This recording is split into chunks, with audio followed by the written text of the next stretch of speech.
Welcome to episode 320 of the Postal Hub podcast. I'm Ian Kerr. Joining me in a moment is Dean McCuber from Crossroads Parcel Consulting. We're going to talk about a whole load of USA stuff. We're going to talk about the UPS-Teamsters agreement and what that agreement means for the cost of labour in the rest of the US delivery market. We're going to talk about the reforms at the US Postal Service being driven by PMG DeJoy. We're going to talk a bit about FedEx. We're going to talk about pricing. We're going to talk about peak season, all kinds of other stuff. So let's get stuck into it. Dean McCuber from Crossroads Parcel Consulting.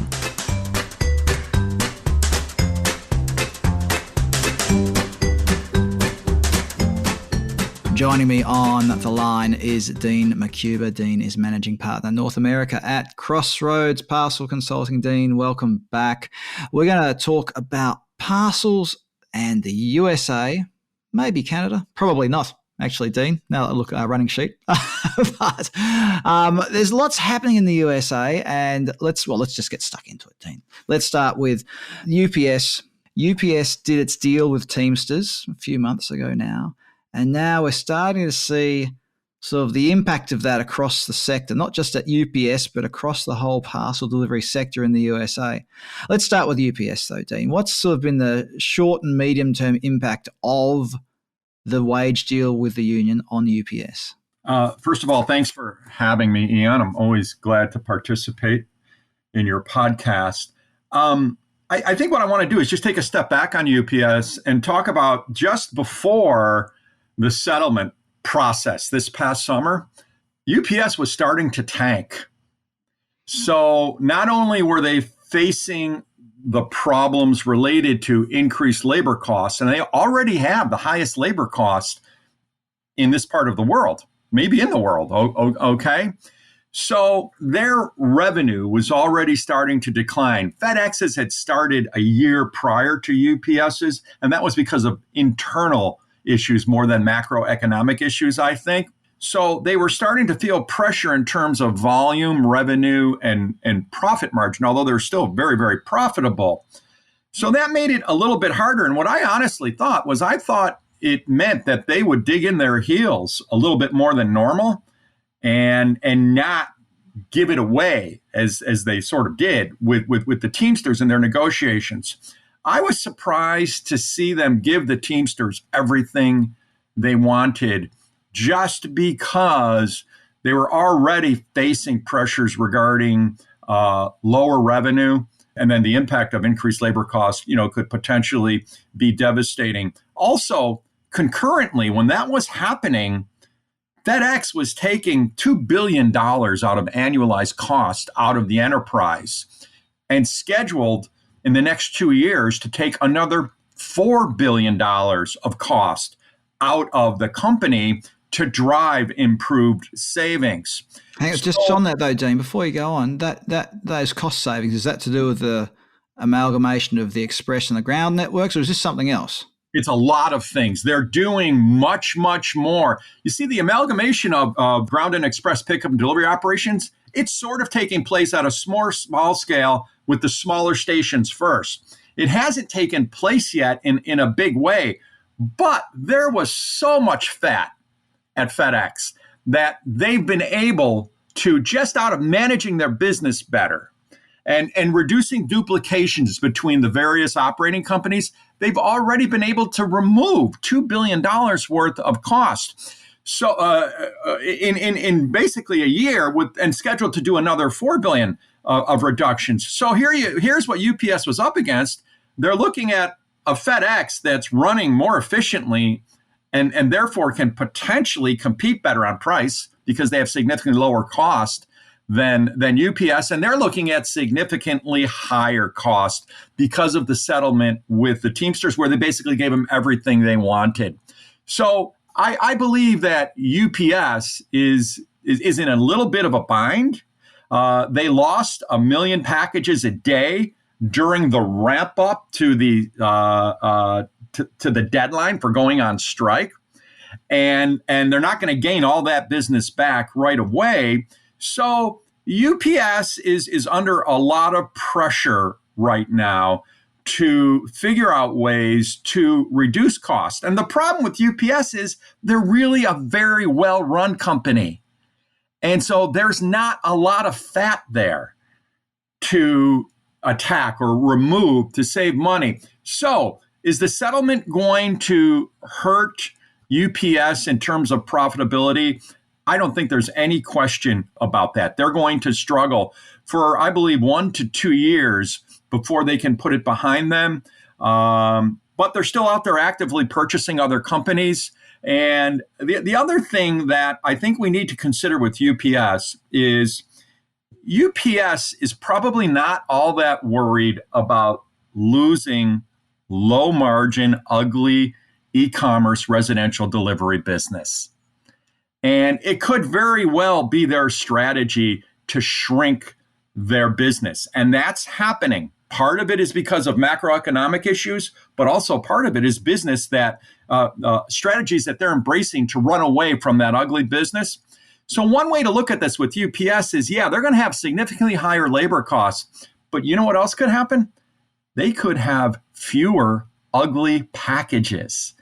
And that means they can lay employees off. And one thing you're not hearing UPS or the Teamsters talk about is how many UPS employees are already on layoff because they lost 1 million packages a day. So I think a smaller UPS probably makes sense for them. They're smart people. They've probably got it figured out, and they're going to run away from a lot of that business. And that means if they do that ugly ground business, they don't have to have as many of those drivers that they say make up to $170,000 a year with benefits, which is a little bit inflated, but they do make a lot of money. So you're seeing a changing UPS, a FedEx that's also reorganizing. And is it going to open the door for this garbage business to go to other carriers? Yes, it is. It has been happening for 3 years. It's going to continue to happen, and that's by design. And the other thing that UPS is totally focused on is the high revenue express business, like healthcare, technology, things like that. That's where they're putting all their resources. They just bought another healthcare expediter in the past week or so. So that's where they're putting all their money right now, because those packages that are priority packages, overnight delivery packages, they yield more than twice as much as the ground package. So we see where UPS's strategy is and where they're going to move. And it's quite possible that FedEx's cost in their combined pickup and delivery network, and that's going to take another 2 years at least to combine them, their cost could become so low because they have a contractor network. And they're already one of the lowest cost labor models in the industry. Their costs could become so low that they can go back and handle that ugly business, but make more profit on it than UPS because of their significantly lower cost labor model. Let's talk about the cost of delivery drivers then. There's been some discussion that perhaps the UPS deal is going to tempt drivers away from other carriers, including Amazon, even though Amazon recently somehow, even though it's a contractor model, increased the rates for contractors. Don't ask me how that works if they're actually contractors, everybody. Anyway, is this actually going to play out in light of what you just said with UPS looking to tighten up its delivery network? Is it likely that there will be a leakage of drivers from the rest of the delivery world towards UPS? Or does it just mean that the other companies will have to start paying more? Or what are you seeing there? It's a combination of both. FedEx announced their earnings a few weeks ago, and in their earnings call, there was a mention of the fact that they're going to feel pressure from having to pay additional money in their annual pay increases to their employees. And what I'm hearing for frontline employees, that they're probably looking at, between $2 and $4 an hour raises for this year to go into effect probably at the beginning of next year. So it's absolutely happening. We're hearing all sorts of things about the dissatisfaction of Amazon drivers because of their pay scale. Amazon ground contractors, or they call them DSPs, delivery service partners, they already made less money than FedEx ground drivers. And their routes really didn't accrue value. They really can't sell. There's not a huge market for selling Amazon routes, meaning you get into it for a few years, you grow it, you sell it, you get a tidy profit, and then you walk away. That really isn't happening at Amazon like it has historically happened at FedEx Ground. FedEx Ground territory are down in cost too right now, just because everything is soft. But no, the Amazon drivers made less. And they are absolutely going to be looking. What this allows UPS to do is now really go after the cream of the crop and get the best possible able-bodied individuals out there to do the best job for them possible. So it's an opportunity for UPS to hire some very highly qualified people with experience to bring them in. So that's a good thing for UPS. Now, you mentioned something about Amazon, the corporation, subsidizing the pay.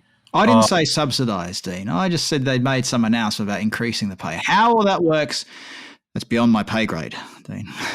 Okay. Well, what they're doing is they're going to pay their DSPs more to provide pickup and delivery service.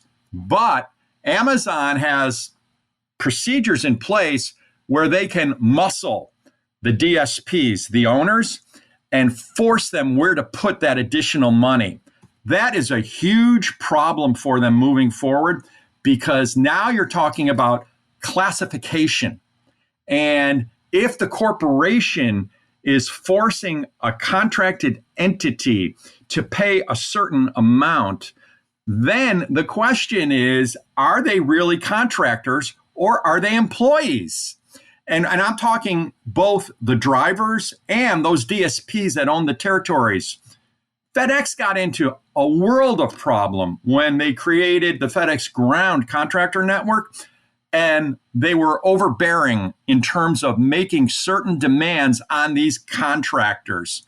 And many of these contractors went ahead and sued FedEx, and FedEx has paid, and they're pretty much all settled now, but FedEx paid anywhere between almost $750 million in settlements, where courts ruled that this was an employee classification violation, and FedEx was treating them more like employees because of their heavy-handedness than contractors.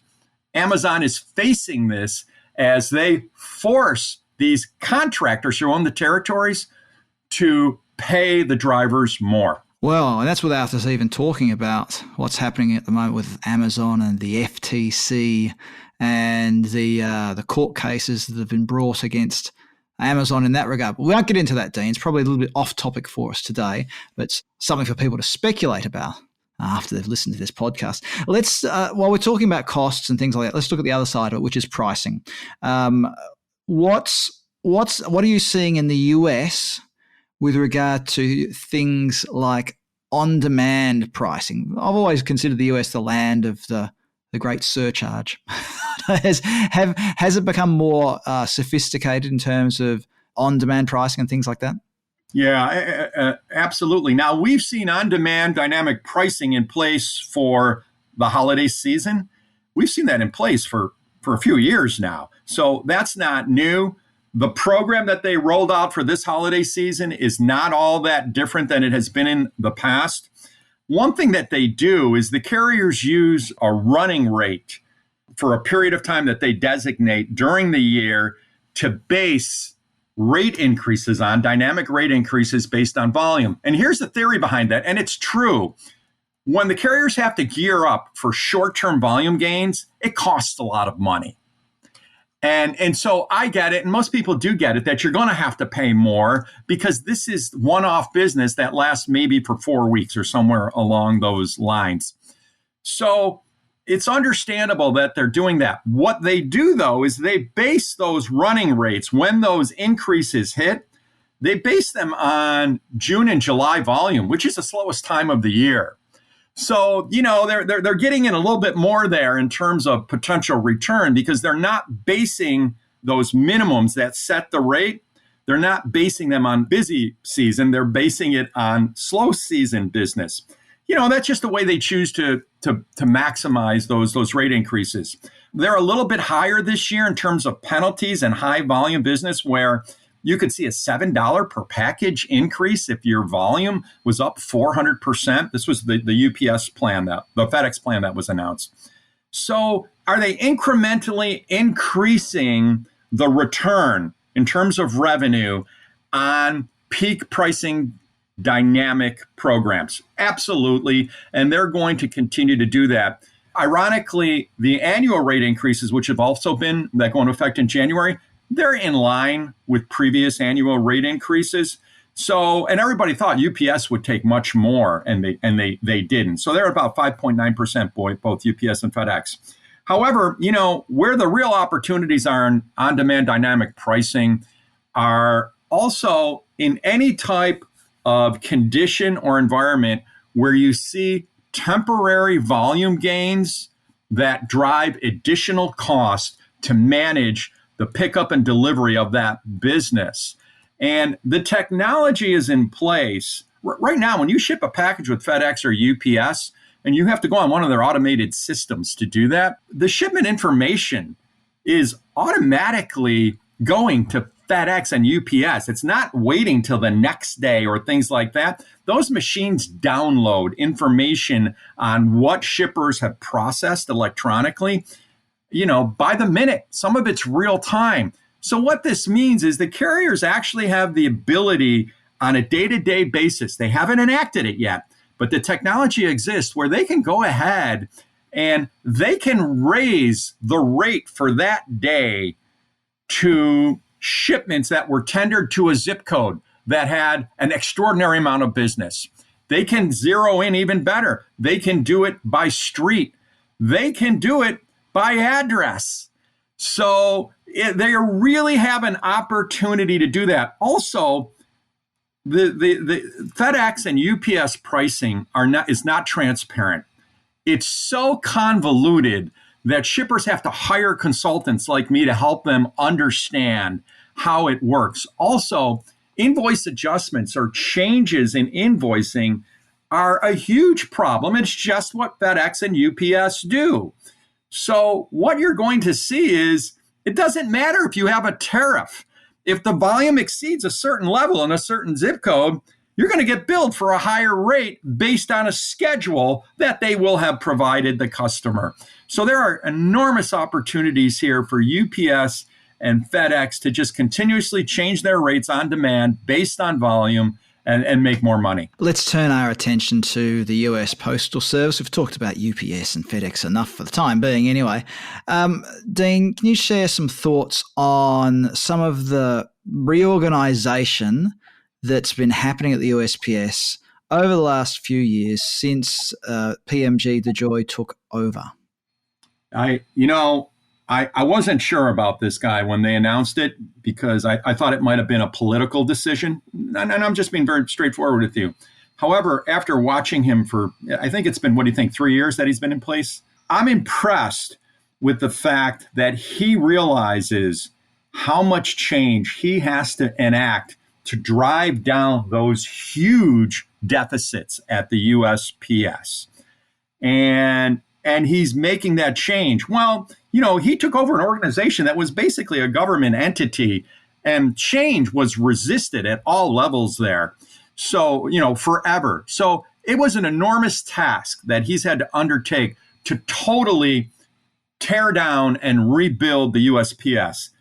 The problem is he's doing a good job doing it, but volumes continue to decline. So he's constantly having to revamp his reorganization strategy as the organization shrinks for a lot of different reasons. We already know that mail is on a decline around the world at posts, correct? Well, it also still, even though it's declining and has been declining for like 20 years, it's still the most profitable element of their business. That whole USPS was designed to deliver mail and not packages, right? They always took packages, but their primary business was mail. So I think what we're seeing is he is really focused on transitioning the capabilities from mail to parcel. And that's what he has to do. And we have to give him more time to make that work. What they've recently announced is a bundling of their three primary ground services into pretty much one service that'll make it easier for them to provide services and offer them to the customer. Something else that I might be seeing is the USPS was notoriously weak in terms of salespeople and explaining the value of the USPS. It was always a price issue. I believe that they're going to now invest more in communicating directly with customers and trying to get away from that reseller business. The idea was we don't want to talk to the small customer, the medium-sized customer. We'll just give resellers great discounts and let them manage that relationship.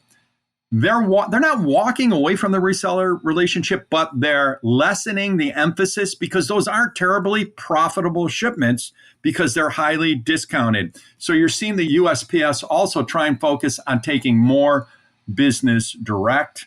It's a work in progress. It's going to take a long time, but in my opinion, he's doing a good job and he's doing what's necessary to try and drive down those deficits, which I don't know, they may be $1 billion. I don't recall offhand, but they're enormous deficits every year that the USPS endures because of legacy issues that weren't addressed early on. Now, with the USPS, of course, one of the key things any postal operator wants to avoid is becoming the carrier of last resort.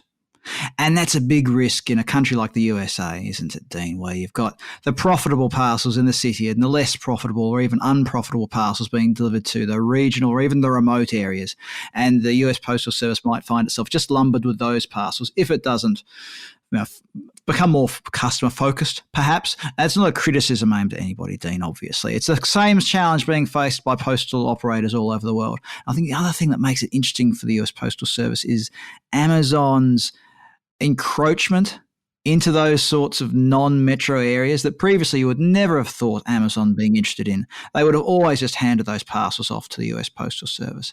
But it seems that, well, from what I read from this side of the world, that Amazon has been slowly increasing the number of delivery stations in sort of non-metro areas. Is that the case, or is that just some craftily crafted headlines? Amazon is going off in so many different directions where they're having agreements with local cleaners and hardware stores and things like that in these rural markets to actually make the deliveries for them. So that's one direction that they're going.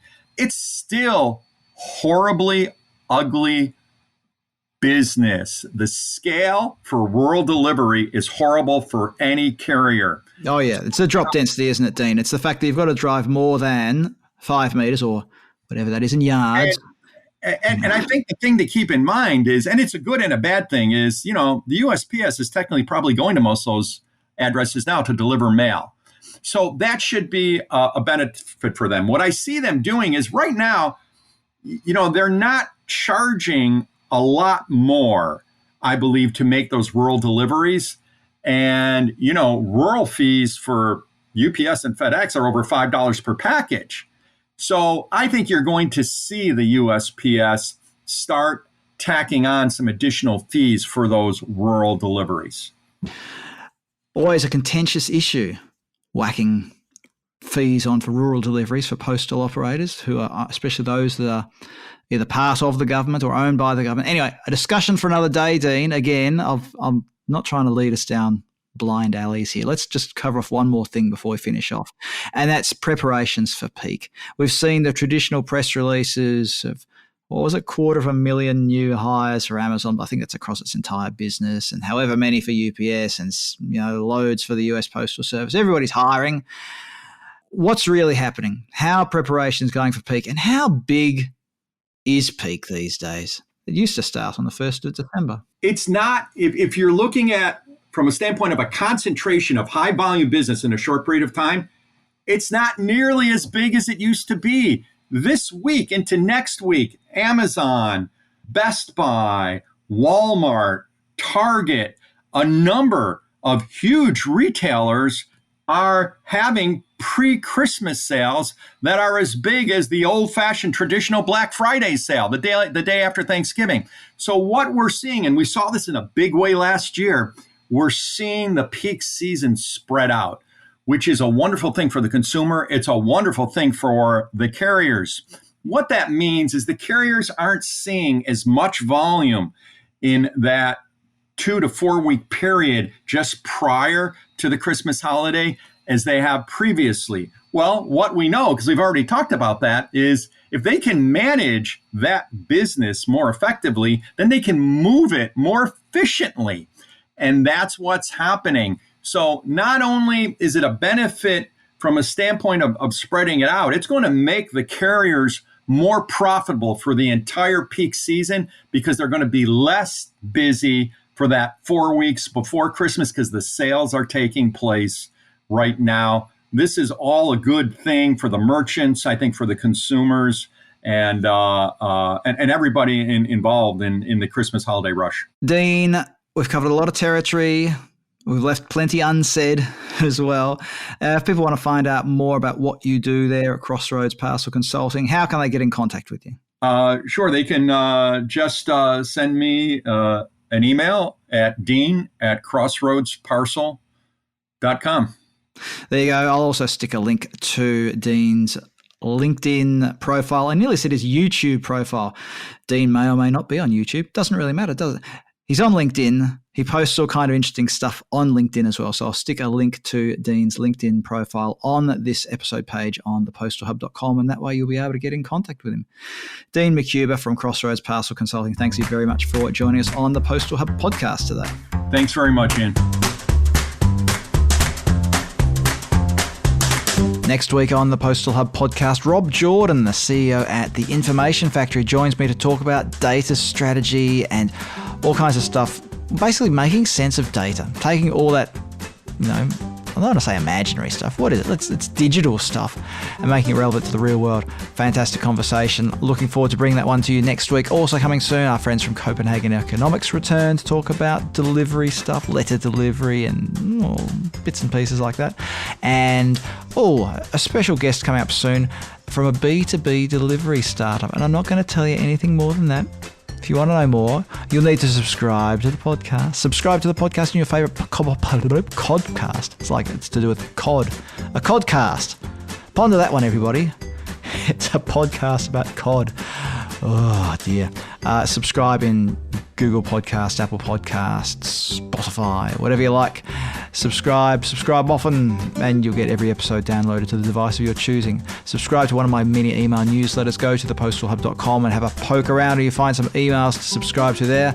You can follow me on LinkedIn for more postal and delivery goodness in your LinkedIn feed. And if you want to email me about anything at all, but preferably something delivery related, my email address is ian@thepostalhub.com. I'm Ian Kerr. Thanks for listening in, and I look forward to your company next time on the Postal Hub podcast.